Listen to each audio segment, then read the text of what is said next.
Alrighty. What's up, buddy? What's up? Not much. Welcome, everyone, back to another episode. If this is your first time, welcome To Wonderwise. to Wonderwise. My name is Johnny. And I'm Abdil. I'm Abdil. He's Johnny. That's right. I don't know why we started doing. Because it was funny. It was funny the first. It's okay. It's funny the first few times. First. Anyways, we're gonna talk about what actually first got us doing this podcast. Well, the reason why we started this podcast, because we wrote a script based on Bigfoot. Isn't that crazy that we did start this literally because of that script? Because of that Bigfoot? short film. Yeah. Because of your short film. And then everything launched off. And then here we are. And maybe we'll do like an in-depth, like a long thing and just of your like short story and like our script or vlog. We'll just include it. I don't know. We'll talk about that one day, I'm sure. Oh, yeah. We have tons of time, tons of information on the cryptozoology based around, I mean, not even just Bigfoot in this, but the rest of what we're going to do with the series. With the series. Yeah. And sequels. And we haven't even done one episode that it's about them. Anyways. Yeah. So that's if you're like what we're doing, stay tuned and we'll have a lot of cool stuff in the future planned. If you don't like what we're doing, still tune in. Still tune in anyways. Why not? No, we're trying to make this a good time for everyone, but we're sometimes this is such a broad spectrum too. Like when it comes to Sasquatch and Bigfoot, we're gonna have plenty of guests, plenty of stories and everything, and at some point probably an interactive platform. And by that I mean like maybe live sessions and stuff where people can call in and share their stories. Oh yeah, that'd be fun to do. Yeah. One day. So anyways, we're just gonna give a brief history because you always hear the stories of Bigfoot. And you just see like you want to see the footage or this read the articles or whatever. Mm-hmm. I don't know about everyone else, but I never really cared to look into the very first like origin of where it came from. Have you ever? No. Like I've happened across things here and there, like the Yetis in Asia and things like that. I feel like that was. So the Yetis, the extent, you know what I mean? The Yeti is actually where ours kind of comes from. Yeah, because North America is the newest founded country, so to speak, if you're looking at a broad history of the world, where Sasquatch and Bigfoot kind of became relative to the past 2 or 3 centuries. But yeah, going back, I mean, there was Asian Yetis, abominable snowmen. But yeah, no, I've never really done a deep dive. Yeah, and I didn't know that the Yeti was actually and that's an entire different thing as well. That has its own history that extends pretty far back. Yeah. But one of the first sightings, I guess. This is from history.com, how the Bigfoot legend began by Becky Little. A small news item in 1958 led to the modern version of the mythical wild man. In 1958, journalist Andrew Genzoli of Humboldt Times highlighted a fun, if dubious, letter from a reader about loggers in Northern California who discovered mysteriously large footprints. "Maybe we have a relative of the abominable snowman of the Himalayas," Genzoli jokingly wrote in his September 21st column alongside the letter. Later, Genzoli said that he'd simply thought the mysterious footprints made a good Sunday morning story, but to his surprise, it really fascinated readers. In response, Genzoli and fellow Humboldt Times journalist Betty Allen published follow-up articles about the footprints, reporting the name loggers had given to the so-called creature who left the tracks, Bigfoot. And so the legend was born. And then it goes on about a bunch of other various wild man myths from all over the world. So loggers gave them the name then. Yeah, and they first just found the tracks, and it was a Bigfoot. So that's what they just call it. Just call them Bigfoot.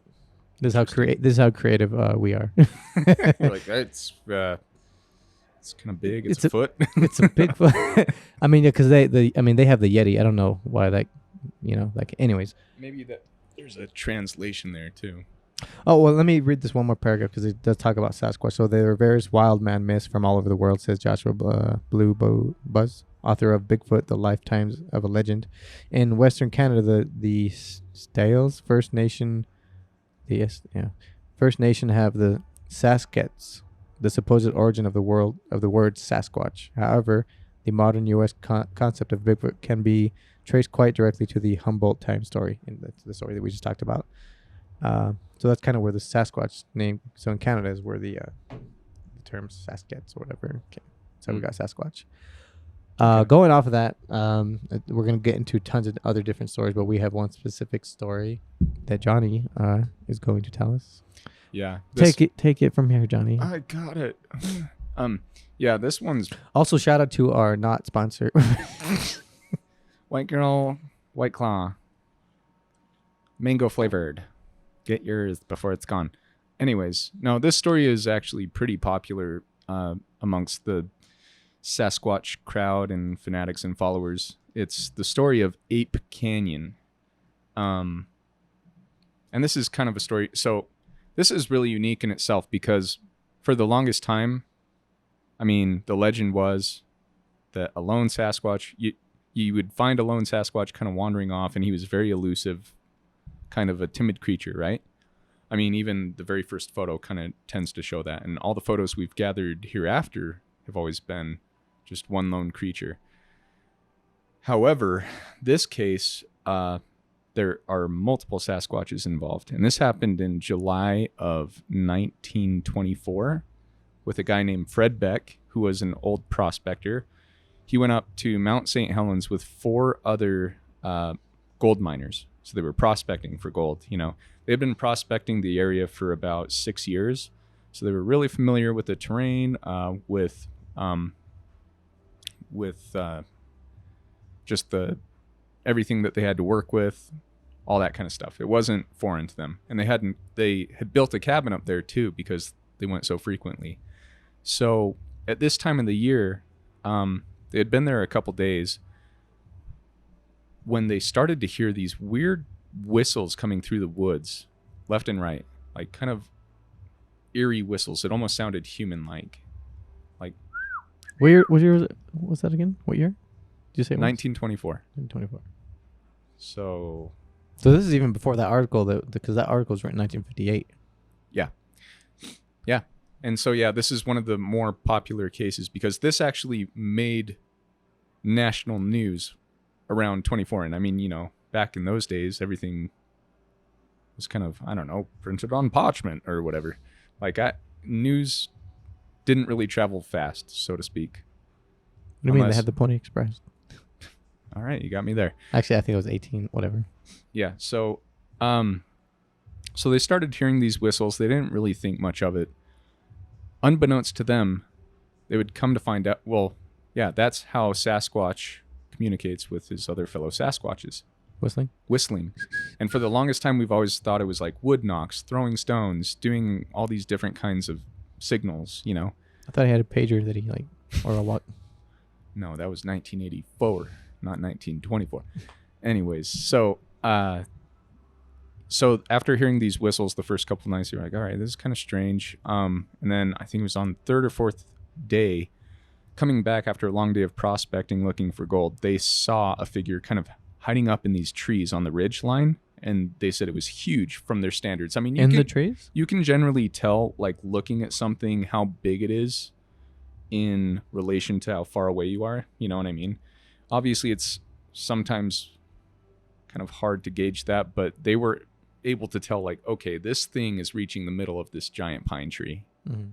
So, and we're about 6 feet tall. That thing's twice the size. So, I thought you meant like it was up in the trees. It was just in the forest, deep in the forest. Well, wouldn't that be funny? Because it was called Ape Canyon. And I mean, supposedly they are relatives of not just humans, but apes. So that's something no one's ever really explored either. They could have been part ape and been pretty good at privy to climbing these trees and doing these things. I mean, yeah, orangutans climb and they weigh a ton, right? Yeah, but they're short. They're heavy. Yeah, they're strong. Anyways, so they see this figure. They don't know really what to make of it. I think one of them runs up to the tree and it disappears because that's what the elusive Sasquatch does. You know what I mean? They just disappear without a trace. Mm-hmm. So they end up going back to the cabin and they're kind of hurrying at this point because, I mean, what would you do if you saw a 12-foot hairy ape-like figure behind the tree kind of stalking you, right?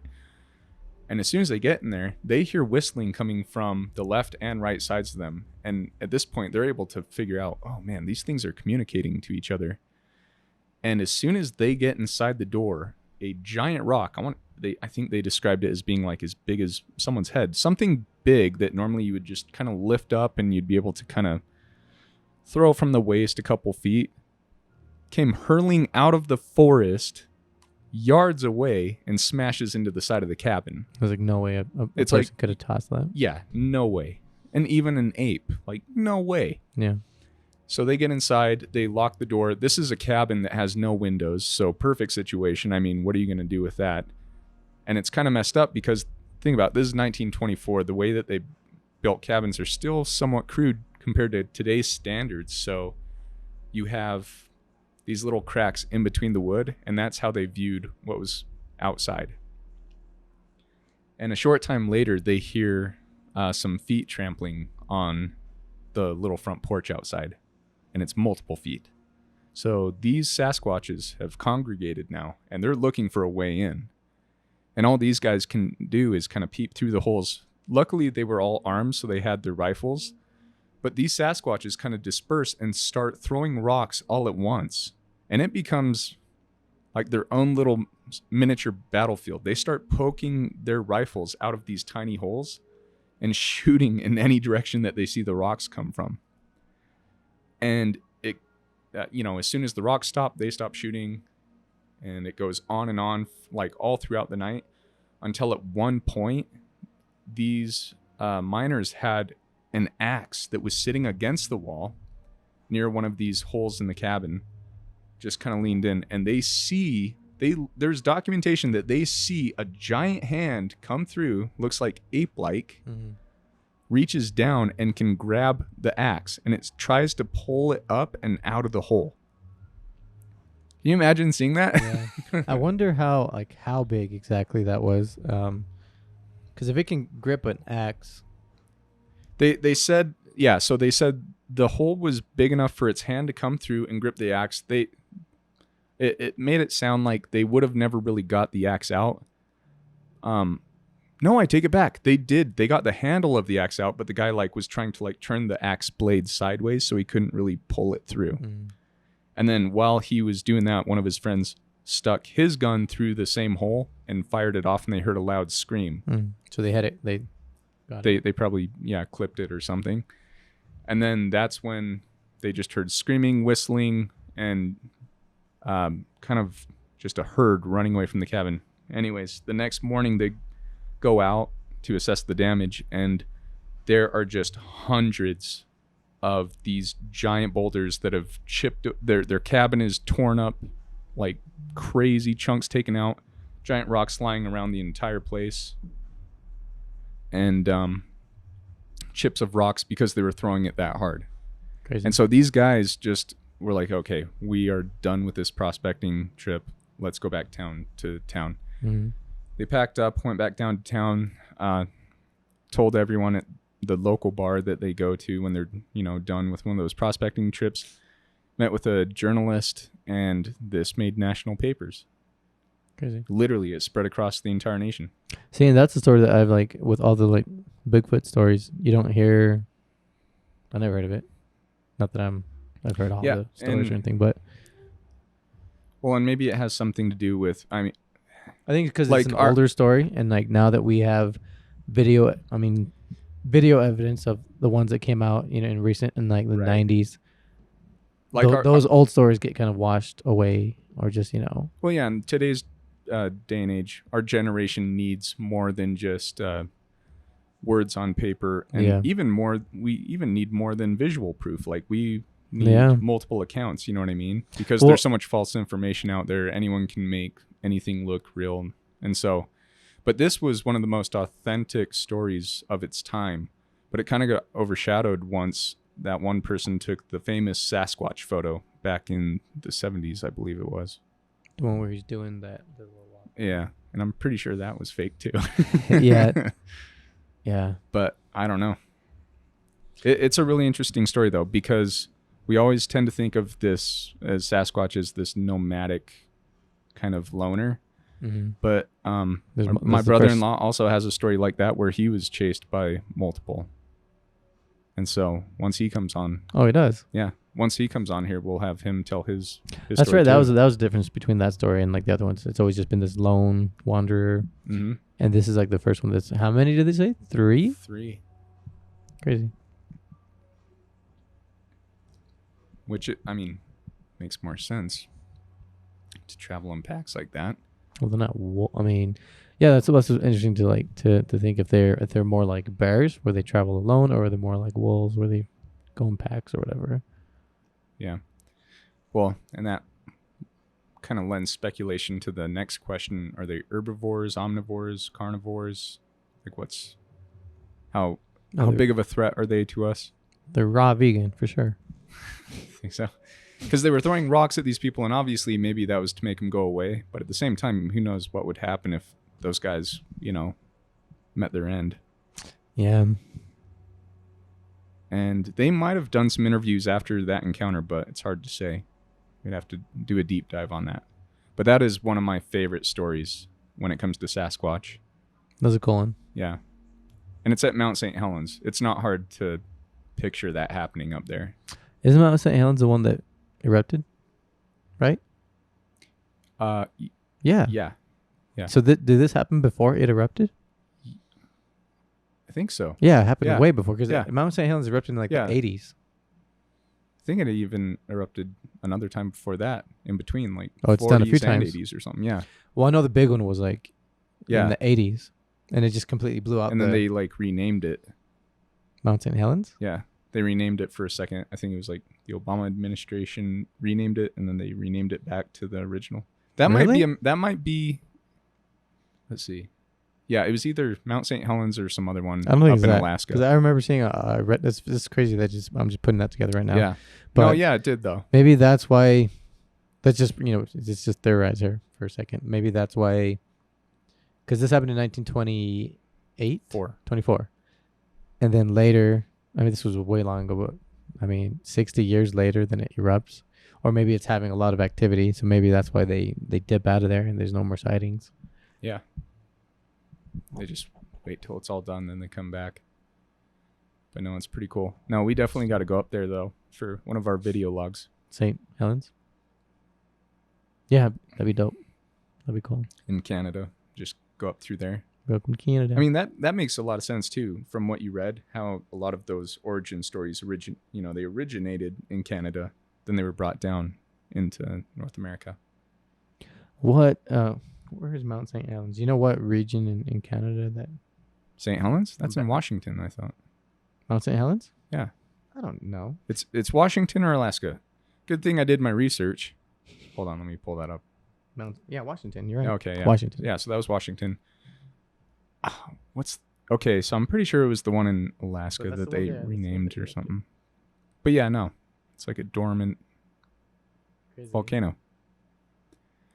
But yeah, with that whole range, if anything that hasn't been discovered yet lives in a forested part, it's going to be the Pacific Northwest, like up there, for sure. It's just so massive. I mean, it's like it's beautiful. It extends all the way up to. It goes into Canada. Into Canada up to Alaska. Yeah. Oh man. It's just. Yeah, we got to plan a trip up there. Crazy. So that is the story of Ape Canyon. Cool. That was fun. It's pretty neat. I wonder if, maybe not. I was going to say, I wonder if there's any survivors from that trip that are still alive today. But the 20s, I doubt it. Probably like 120 right now. They'd be, yeah. Or 100. 100. Yeah. Oh, there's probably some. Oh, I remember reading that. 120. They would be 120. Oh, yeah, you're right. If they remember that. Be a baby. Yeah. Yeah, they would have to be like 20. Yeah. Math. Anyways, well. So that was cool. Okay, that's our episode of the Sasquatch. Bigfoot.